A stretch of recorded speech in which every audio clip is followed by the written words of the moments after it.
सरस्वती की कृपा मिल जाए, जीवन पुष्प की तरह खिल जाए। शुभ संयोग में आई बसंत पंचमी, घर घर होगी माँ सरस्वती की आराधना, ज्ञान और धन में होगी वृद्धि, अब दूर होंगी परेशानियाँ। बसंत पंचमी में क्या करे क्या नहीं, देखिए सिर्फ धर्म ज्ञान पर। नमस्कार, ऋषिकेश से मैं आपके साथ कविता राणा और मेरे साथ हमेशा की तरह मौजूद हैं जाने माने आचार्य मयंक शर्मा जी। आपका स्वागत है सर। धन्यवाद कविता जी। और देवभूमि उत्तराखंड से ऋषिकेश के पवित्र स्थल से सभी दर्शकों का हार्दिक अभिनंदन और सादर नमस्कार। इस 26 जनवरी को वसंत पंचमी का उत्सव पूरे देश भर में बड़ी धूमधाम से मनाया जाएगा। कहते हैं कि माघ माह की शुक्ल पक्ष की पंचम तिथि के दिन माता सरस्वती अवतरित हुई और जिस कारण इस दिन वसंत पंचमी मनाने का जो परंपरा है वो सदियों से चली आ रही है और जो कि एक खास पर्व है। ज्योतिष में इसका एक अलग ही महत्व है और आज हम वसंत पंचमी को लेकर ही मयंक शर्मा जी से जानने की कोशिश करेंगे कि इस पर्व का क्या महत्व है और इस दिन खासकर घर की गृहिणी से लेकर कारोबारियों को और साथ में जो स्टूडेंट्स लोग हैं उनको क्या कुछ करना चाहिए और क्या नहीं करना चाहिए, किस तरह से आपको वसंत पंचमी का पर्व मनाना चाहिए, माँ सरस्वती की आराधना किस प्रकार करनी चाहिए ताकि आपके ना सिर्फ ज्ञान में बल्कि आपके धन धान्य में भी वृद्धि हो सके। तो आइए बिना वक्त गवाए आइए मयंक जी से जान लेते हैं वसंत पंचमी का महत्व क्या कहता है। बताइए मयंक जी। देखिए, वसंत पंचमी को हम बहुत ही शुभ मानते हैं। जैसे कहते हैं कि ये कुछ अभूज मुहूर्त है कि आपके पास कोई भी मुहूर्त नहीं निकल पा रहा है, आपको लग रहा है कि वसंत पंचमी आने वाली है, तो उस दिन आप किसी नए कार्य की शुरुआत कर सकते हैं बिना कोई समय देखे। यानी कि इस समय आपको कोई भी दिन, कोई भी वार हो, कोई भी समय हो, कुछ देखने की आवश्यकता नहीं है। बस ये याद रखना चाहिए पंचमी तिथि संपूर्ण दिन है तो वो दिन आपके लिए सर्वोत्तम रहेगा। कोई भी नई शुरुआत करनी हो बहुत ही शुभ माना गया है और ये माँ लक्ष्मी और माँ सरस्वती का जन्म दिवस भी है।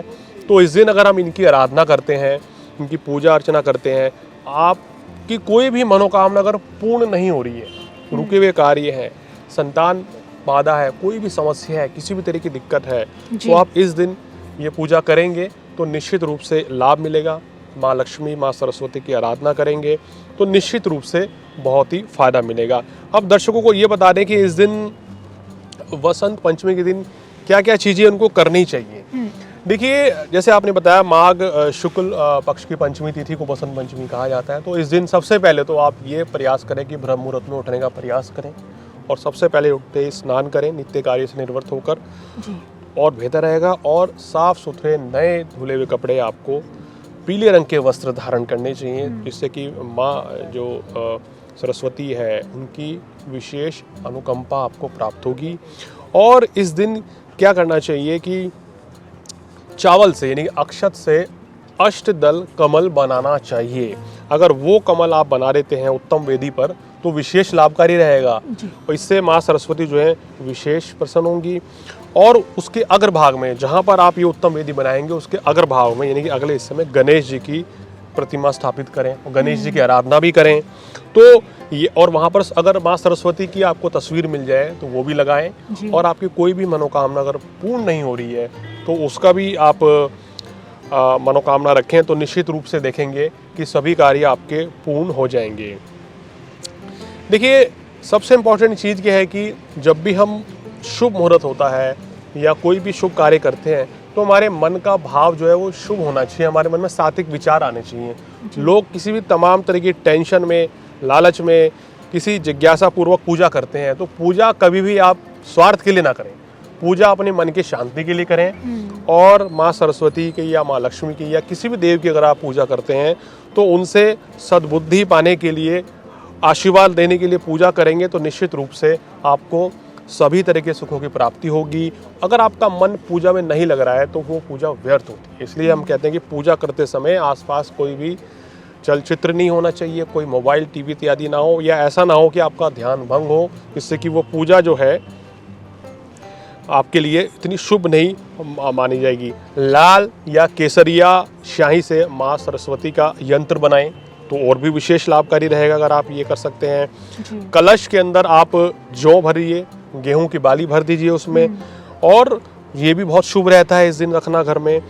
और सर्वप्रथम क्या करें, यंत्र बनाने के बाद आपको गणेश जी की आराधना करनी चाहिए, क्योंकि कहते हैं गणेश जी से शुरुआत करनी चाहिए। अगर गणेश जी की पूजा अगर आपने सबसे पहले करी तभी आपको सभी पूजा लगेंगी। फिर माँ सरस्वती की पूजा करें, उनके मंत्र का जाप करें, माँ लक्ष्मी की आराधना करें, तो निश्चित रूप से आपको विशेष लाभ मिलेगा। इस दिन आप लक्ष्मी धन लक्ष्मी यंत्र भी अपने घर रख सकते हैं।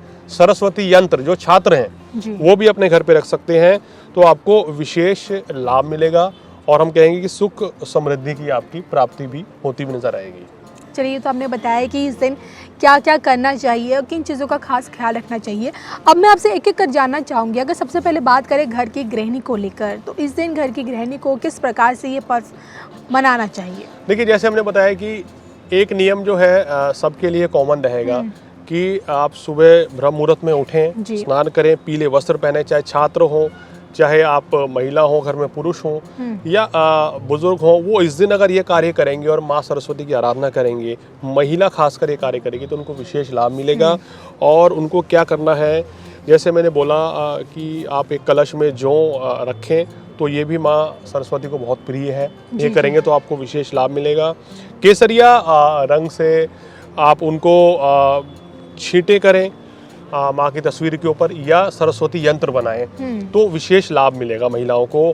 अपनी कोई भी मनोकामना है वो आप कहना चाहिए माँ लक्ष्मी की आराधना करते समय, सरस्वती जी की आराधना करते समय वो आप मन में रखें। आपका भाव जो है वो शुद्ध होना चाहिए, है ना। किसी की बुराई के बारे में ना सोचें, किसी के अहित के बारे में कुछ ना मांगे, सबकी भलाई के लिए, परिवार के सुख शांति के लिए इस दिन अगर आप कोई भी मनोकामना मांगेंगी, कोई भी महिला, तो वो निश्चित रूप से पूर्ण होगी।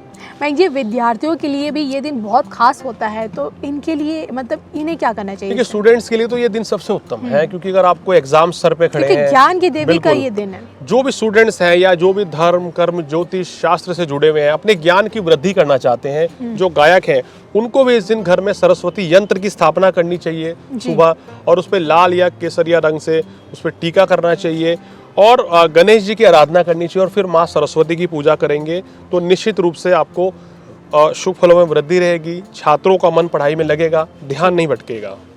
और जो कारोबारी हैं, जो नौकरी पेशा वाले लोग हैं, उनके लिए उनको इस दिन क्या करना चाहिए? देखिए, नौकरी पेशा लोगों को इस दिन क्या करना चाहिए, अपने घर पे सामान्य हवन कराना चाहिए, और हवन की आहुति देनी चाहिए, और उसमें केसर या हल्दी मिश्रित हलवे पर्टिकुलर, यानी कि आप हलवा बनाइए, केसर और हल्दी उसमें मिश्रित होनी चाहिए, उसकी आहुति वो व्यापारी या नौकरी पेशा लोग खुद देंगे, तो उनके काम कारोबार में वृद्धि होगी। उस दिन लक्ष्मी यंत्र, धन लक्ष्मी यंत्र, महालक्ष्मी यंत्र या सरस्वती यंत्र जो है, आप अपने कार्यालय में, अपने दफ्तर में, ऑफिस में, या अपनी दुकान पे जहाँ भी आप बैठते हैं, या अपने घर पे भी स्थापित करेंगे मंदिर में, तो आपके काम कारोबार में दिन दोगुनी रात चौगुनी वृद्धि होगी। चलिए, तो आपने बहुत ही महत्वपूर्ण जानकारी दी हमारे दर्शकों को कि किस प्रकार इस बार वसंत पंचमी आपको मनाना चाहिए ये पर्व, और कितना खास होता है ये हमारे धर्म ग्रंथों में इस पर्व के बारे में जो अहमियत बताई गई है। जाते जाते बस क्या नहीं करना चाहिए इस दिन? देखिए, इस दिन क्या करना चाहिए तो हमने आपको बताया। इस दिन क्या नहीं करना चाहिए, देखिए, जाने अनजाने में हम कुछ गलतियां कर बैठते हैं। दिन भर आपने माँ लक्ष्मी की आराधना करी, सरस्वती जी को मनाया, प्रसन्न किया, लेकिन दोपहर बाद आपने कुछ ऐसे कार्य कर दिए कि आपने पूरे दिन का जो सारा कार्य उसका गुड़ गोबर कर दिया। तो इस दिन कुछ कार्य करने से बचें। देखिए, इस दिन आपको क्या है कि एक तो कटु वचन, किसी से बात विवाद ना करें, किसी की बुराई ना करें, वैसे कभी भी नहीं करनी चाहिए, लेकिन इस दिन विशेषकर ख्याल रखें कि सबके भले के बारे में सोचें, तो आपके लिए बहुत अच्छा रहेगा। और इस दिन किसी के साथ वाद विवाद, किसी का दिल नहीं दुखाना चाहिए।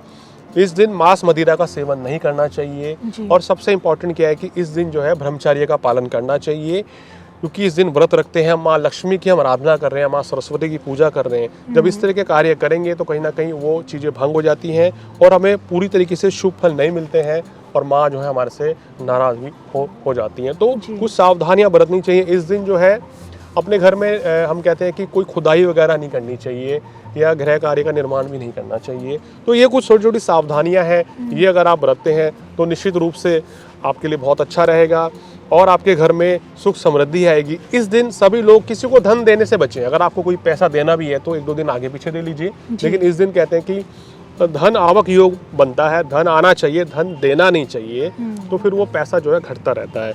ये सावधानी आप संभल के चलेंगे, और कोई भी व्रत, कोई भी त्योहार हो, कोई भी तिथि हो, इस दिन कभी भी हमें अनैतिक कार्य नहीं करना चाहिए और खासकर ब्रह्मचर्य का पालन विशेषकर करना चाहिए। किसी भी व्रत में, किसी भी, अगर हम पूर्णिमा अमावस्या की बात करें, दीपावली, होली की बात करें, तो इन चीज़ों को आपको विशेष ध्यान देना चाहिए।